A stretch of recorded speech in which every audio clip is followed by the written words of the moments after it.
Hey, I'm Todd. Thanks for choosing to watch my video, and if you would subscribe it, like it, all that stuff, that'd be great. Otherwise, enjoy the video, and I hope it gives you the information you need and is helpful to you. Take care.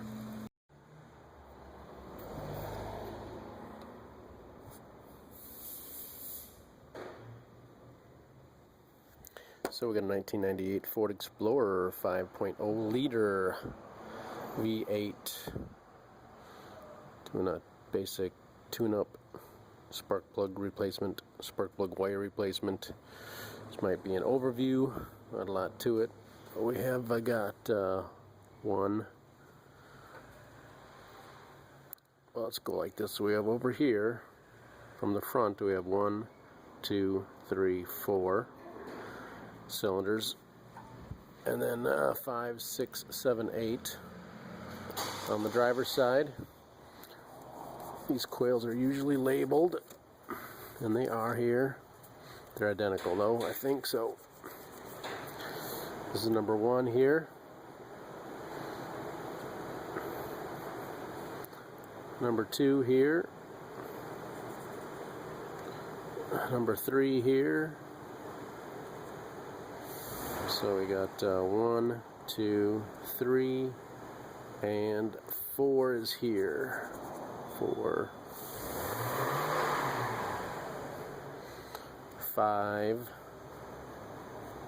6, 7, and 8. And again, they're labeled on here, but maybe this will help you.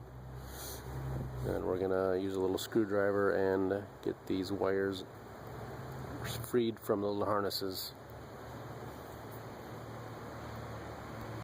Then we're in the wheel well on the driver's side, which is the worst, and they got these little push pins. I'm sorry, this is the passenger side. I think it's the worst side, push pins. Just pull these out, most of them.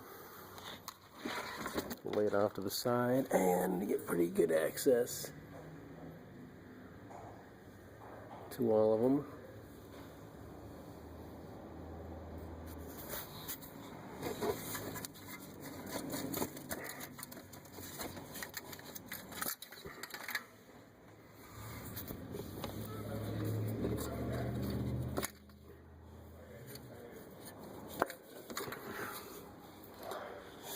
And if you just have it's a good idea to have a long extension,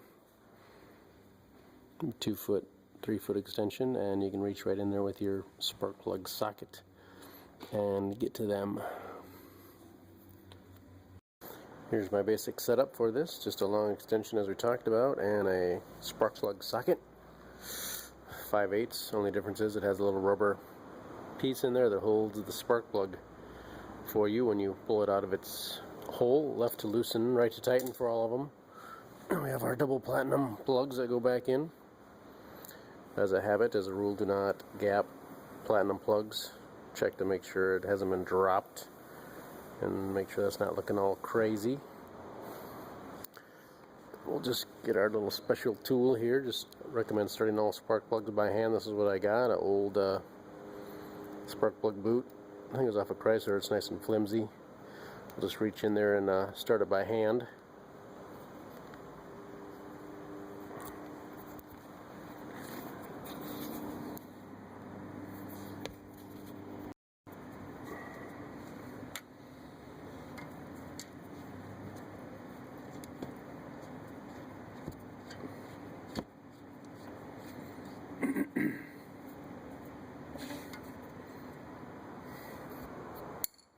That's it with that, and then we'll put our socket and wrench on there.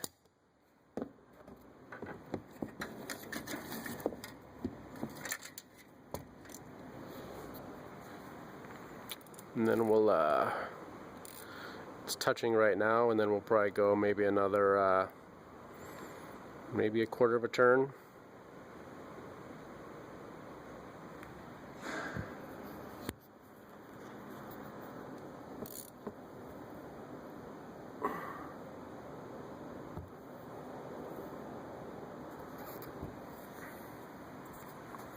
So actually probably went from about here to here, so it's pretty maybe an eighth of a turn for these spark plugs, so that's pretty tight.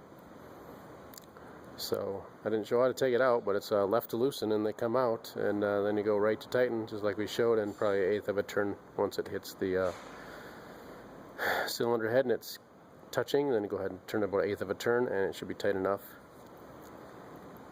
for the spark plugs. And we'll just do that for the rest of them. I think this back corner one's the toughest one due to the air conditioning box setup. Otherwise, everything else should be pretty easy to reach, and you can probably get through the wheel well. On the other side of the well might be just a little easier for you for this job. Number 4 wire is a little unique because it actually runs down here, down below, along the top of the valve cover. There's a couple of these connectors, so I believe I've located them in the right spot on my new wire. I think the best luck. This is the first time I've done one, but I'm actually going to probably feed it from down below through the wheel well and feed it up back this way. There's a connector back there that slides on a pin back there, then underneath here, and then also actually in the front there is or was a pin.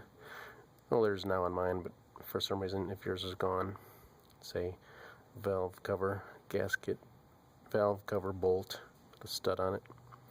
But that might be the best way to feed it from below. So that's the route I'm going to go, feed it from below. And got an exhaust pipe here. I fed it through here right next to the bolt head. I had luck putting this end through that, so that's the route we're going to go. That would be what was going to give you the most struggle, the most fight for that. So good luck with that. And just brute force and pulling those pieces off. You know, reaching on both sides. Reaching on both sides with my hands or fingers and pulling to pull this off each little stud. The trickiest part sometimes can be these connectors and figuring out how they come apart. So I want to show you maybe close up. Right there. So just get a screwdriver usually in here and pry.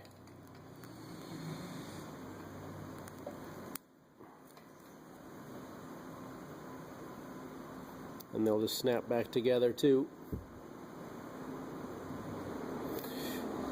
This one was sitting on a post behind the alternator. Just sits on a little post in this hole here. So I just grabbed it on both sides and pulled up, and it came out. So hope that helps you on these connectors. And you can take them off.